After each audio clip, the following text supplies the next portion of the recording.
morning from day 2 of the Highlights tour. In Barcelona this morning, but quickly leaving. We're taking a day trip to Tarragona. Apparently it's like the Rome of Spain. A lot of Roman ruins and different things to see. So we're headed to the train station now. I'm gonna buy our ticket and see you there.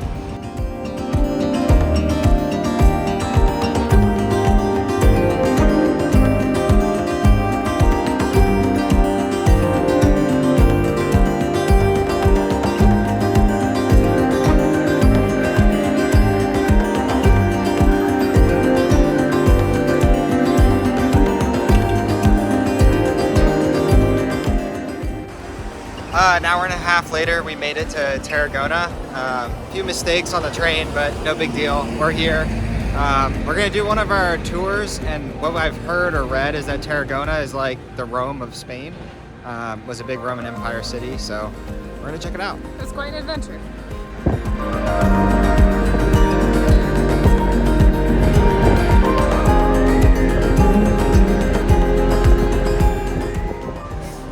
As you can tell by our hair, it's a little windy here. I'm gonna try to protect the microphone, but no promises.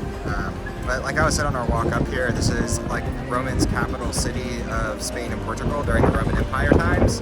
So most important city outside of Rome for a long time. So we just heard a little bit about the city, the history, how the Romans got here. But what we're gonna do now, I think, is go explore some of the ruins and most important sites around Tarragona.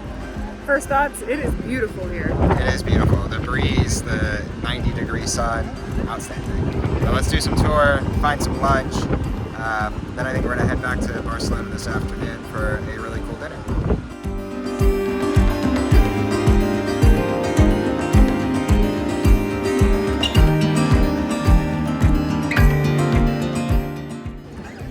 If we knew nothing else, the Romans absolutely loved their forms of entertainment. So our first stop is actually a giant amphitheater that's down here on the beach. Interestingly enough, over time, there's actually 2 churches that were built inside the amphitheater, so those are not the original structure. But this was heavily used. They had a whole series of organization as they showed things throughout the day. Fights against animals in the morning, executions for lunch, and then gladiator battles in the afternoon. And I never knew that gladiators are not always like they're portrayed in the movies. Most of them actually didn't want to be gladiators. They were forced to be. Yeah, so it's a really beautiful structure. I think it held, what do you say, 20,000 people or something? I think so. Obviously, it's much smaller now. The time has taken its toll on the structure, but really pretty to see. I think we're gonna head back up the hill in front of us now to our next stop.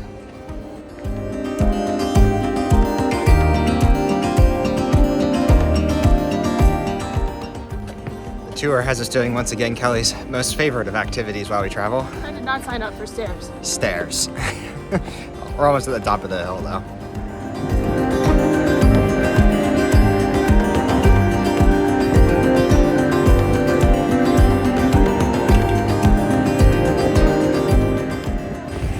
Made it to the top of the hill, and we're now on a road that heads right through the front gates of the city. Interestingly, this road used to be 1,500 kilometers long. And interestingly, they always said all roads lead to Rome. That was literal. This was one of the roads that connected here in Spain all the way to Rome. And so as we're gonna walk in the front of the castle here, we're actually standing on where the walls used to be.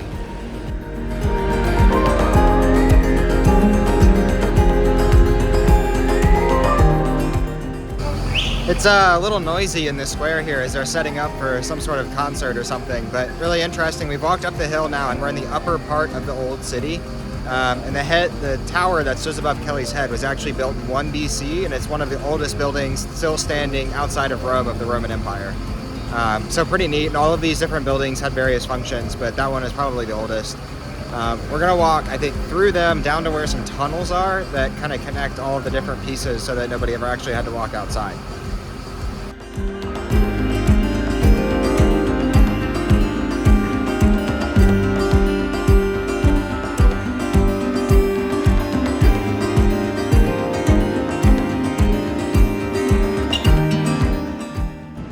We've made it to the highest part of the town now, and behind us are some ruins of the Jewish ghetto or call. Interestingly, this is the highest part of town was reserved for nobles and elite, and then also the emperor himself, except for this section right here, which was for the Jewish, because they needed some protection There was a lot of discrimination that used to go on in Roman times, and so they actually lived here. In some of the buildings, you can see the archway of the central pieces of the Jewish call are still standing today. It's really neat. I think that we might go see now where the emperor actually lived for a long period of time.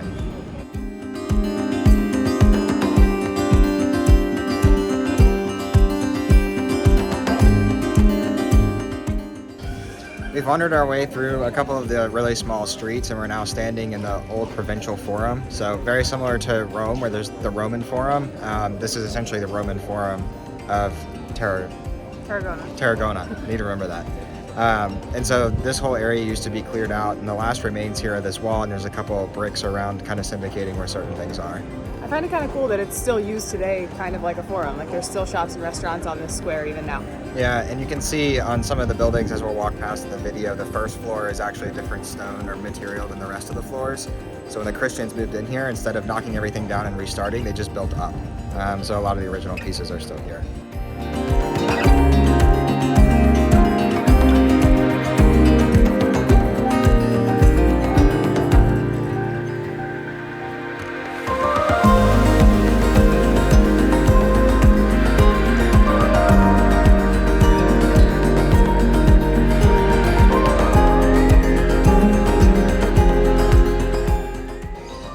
We do these tours, and as we walk from, I'd say, significant place to significant place, they do a good job about pointing out like little shops and things that we should look at. Like there's a little candle shop back there that's been in operation since like the 1750s. Really pretty, and they make really intricate candles, and everything is apparently exactly as it always has been. They've never changed it, so pretty neat.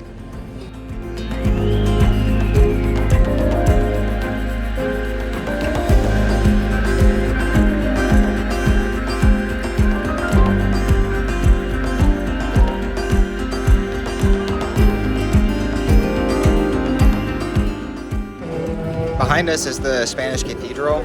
Two cool things, and we're going to move on. The first is that it's named after Thecla. I think it's Thecla, whose mom got really mad when she left town to go follow Apostle Paul and sentenced her to death. So that was rather tragic. And then second, that it actually has a very special cloister inside that only church management was ever able to see. Nobody else got the privilege of actually seeing it. So two neat things about the church. It's actually still built. We're still in the forum itself. The Christians, when they came here, just started building things inside of the forum, including this giant church.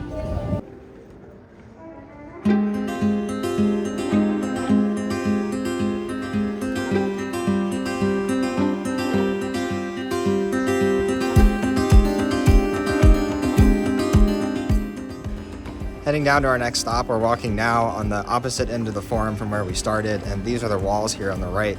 Apparently they started out as wood, and then over time they were added to by stone, and now they are giant. There's some serious walls. They'll keep you out.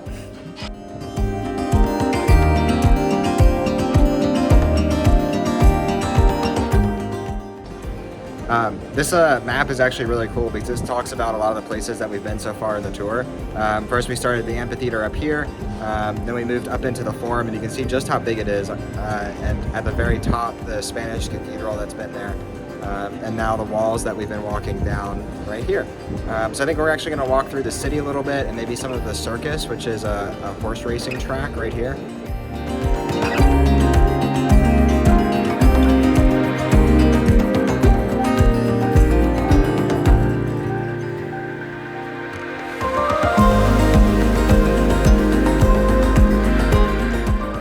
Now walked into the stadium or the circus for the chariot racing. They could fit 30,000 people, so more than even the amphitheater that we saw earlier to watch the Roman-style Formula One racing. Pretty neat. I think they've actually got a little more stands. It's absolutely massive. I don't think we'll be able to get the sheer size of this on the camera, but it is truly massive. This behind us is just like a very small section.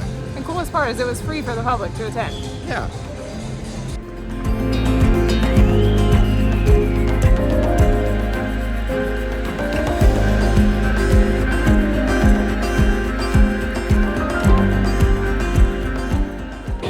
One more really quick thing about the circus. All of the horses actually are from here, and in fact in Rome they imported the horses from here because they were of superior quality to what you could get in Italy.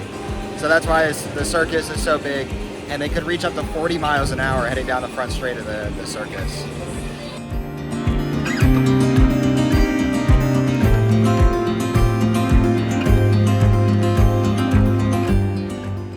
really cool tidbit, inside the bank back here is actually a continuation of the circus. They've just built all of these buildings basically right on top of it. And thankfully, the Spanish government doesn't let them actually destroy it. So instead, it's like just a feature of art. Apparently, it goes through people's bedrooms, bathrooms. If you live here, it's just a part of life.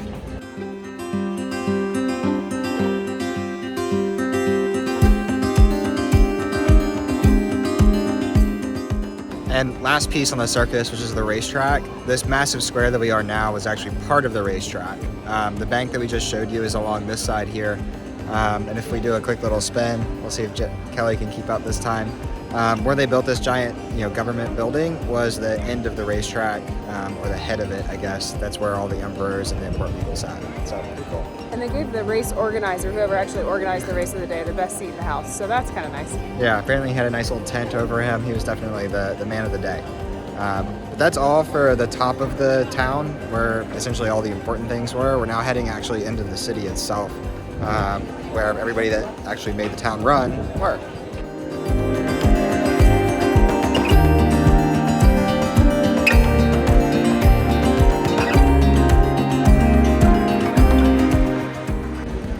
We're walking now on Via Augustus, which is part of that 2,500 kilometer road, just heading the other way out of the upper part of town and heading for Ramblas, Tarragona style.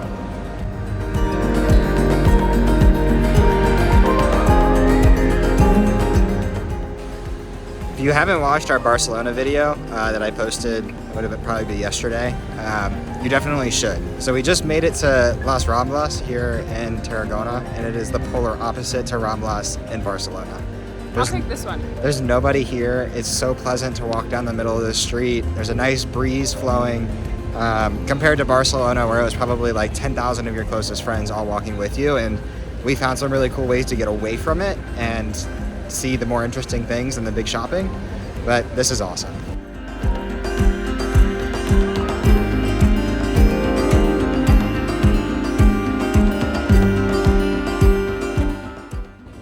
So we made it into the lower district, and down behind me, which is mostly just a construction zone right now, is the Roman theater that was built for Emperor Augustus to actually come and watch, but unfortunately not much to see, really hard to film, so we're gonna move on.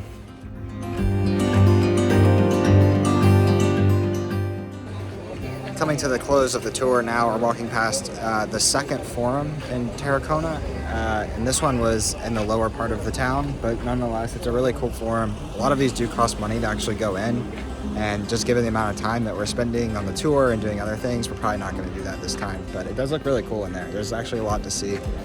I'd wager there's probably more to see in this one than some of Rome. Yeah, and apparently very unusual that there were two forums in one city. Yeah. On to our last stop.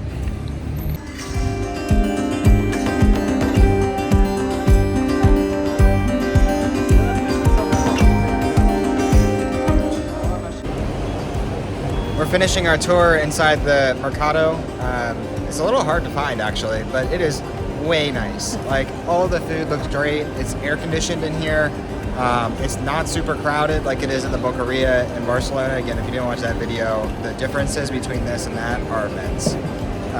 That's concluding our tour though. I really enjoyed this one. The app that we're using for these walking tours is very self-guided and nice. It's called Voice Map. And the one that we did today and yesterday actually was done by Spain Walking Tours, and it was awesome.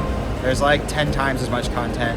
He talks for like 80 minutes on the tour versus our like 10 minutes here. So definitely, this was one of our favorites, hands down.